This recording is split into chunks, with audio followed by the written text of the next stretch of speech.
dermaga mengalami kerusakan. Akibatnya untuk akses transportasi penyeberangan ke Pulau Simelu mengalami kendala hampir sepekan.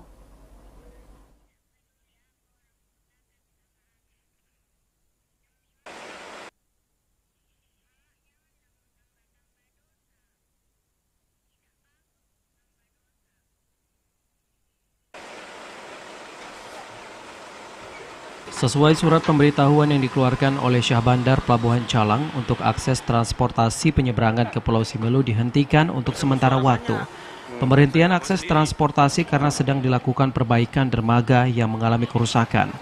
Dalam surat ini dijelaskan pemberhentian aktivitas transportasi dimulai sejak tanggal 28 Agustus hingga 5 September 2021, di mana akses warga menggunakan kapal motor penumpang KMP Aceh Hebat 1 dihentikan sementara sambil perbaikan selesai dilakukan.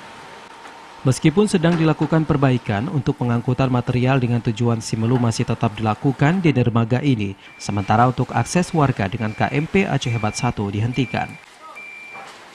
Pantauan dari TVRI di Pelabuhan Calang, sejumlah pekerja terus mengebut pekerjaan karena tenggang waktu untuk perbaikan itu sampai 5 September mendatang. Sementara KMP Aceh Hebat 1 dipastikan akan berlayar pada tanggal 6 September mendatang. Sementara itu, KM Sabuk Nusantara 110 tetap beroperasi karena tidak terpengaruh dengan perbaikan ini. Menurutnya, kerusakan yang terjadi di Pelabuhan Calang akibat dari cuaca buruk yang terjadi di daerah itu, sehingga dermaga yang sudah lama dibangun mengalami kerusakan. Selain itu, pihak Syah Bandar menjelaskan Pelabuhan Calang merupakan salah satu pelabuhan laut di Aceh yang selalu aktif, baik untuk jalur penyeberangan, juga aktivitas melakukan perbaikan. Penghentian pengoperasian KMP Aceh Hebat 1 ini dihentikan demi keselamatan penumpang dan angkutan barang yang melalui Pelabuhan Calang. Dari Aceh Jaya, Musliadi, TVRI melaporkan.